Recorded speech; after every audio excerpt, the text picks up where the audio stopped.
Tila may sumusunod na sa mga yapak ng mga primera kontrabidang sina Sherry Hill, Gladys Reyes at Katrina Halili. Kilalanin natin ang mga bagong nagpapakulo ng dugo ng mga manonood at netizens.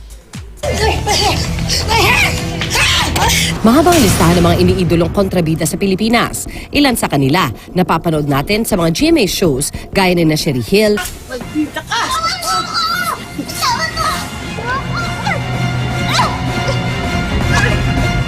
Gladys Reyes, Georgina! Katrina Halili at marami pang iba. Tipo ma, magagalit talaga si Mayura. Bakit ba ang kulit mo? Ba't hindi mo tawagin? Bukas sa pamamahay ko, no? Ha? Ito ba binibigay mo o ayan? Kainin mo! Kainin mo! Pero ngayon, umuusbong na rin ang new breed of kontrabidas. Sino-sino nga ba ang mga up-and-coming kapuso millennial kontrabidas na dapat nating abangan? Sa pagsisimula ng epic drama series na Sahaya, bukod sa mga bida nitong sina Bianca Umali at Miguel Tan Felix, dapat din daw abangan ang karakter ni Ashley Ortega. Piniprepare ko talaga is, if ever kukuha ko ng scene na heavy or magagalit, aalamin ko yung story, kung ano ba yung reason, ano ba yung pinanggalingan niya, at saka kung ano bang mangyayari after para maganda yung flow ng character ko. So feeling niyo mas magaling pa kayo kaysa sa akin? Na mas deserving pa kayo sa contest? Maraming nanggigil ngayon sa karakter ni Therese Malvar sa GMA Afternoon Prime Show na Inagaw na Bituin.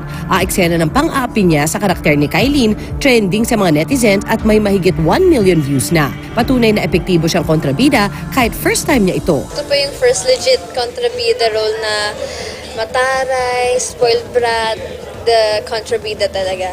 Hindi lang po ito yung first kontrabida, but this is also my first major role in a teleserye. Kung sanayan sa pagiging kontrabida ang usapan, tsaka hindi pa huhuli si Thea Tolentino. Ano mo? Hindi ka masusundan dito. Ano naman pinaplano mo?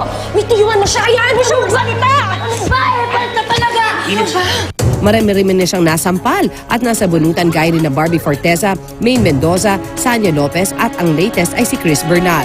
May mga nagsasabi na maaaring siya ang bagong primera kontrabida ng kanyang henerasyon. Paano nga ba niya hinuhugot ang kanyang atake sa bawat eksena? Halo-halo po eh.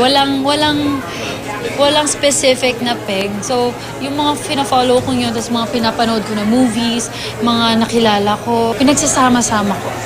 Ang mga kontrabida legends, hindi dapat mag-alala dahil siguradong may magmamana na ng kanilang mga korona.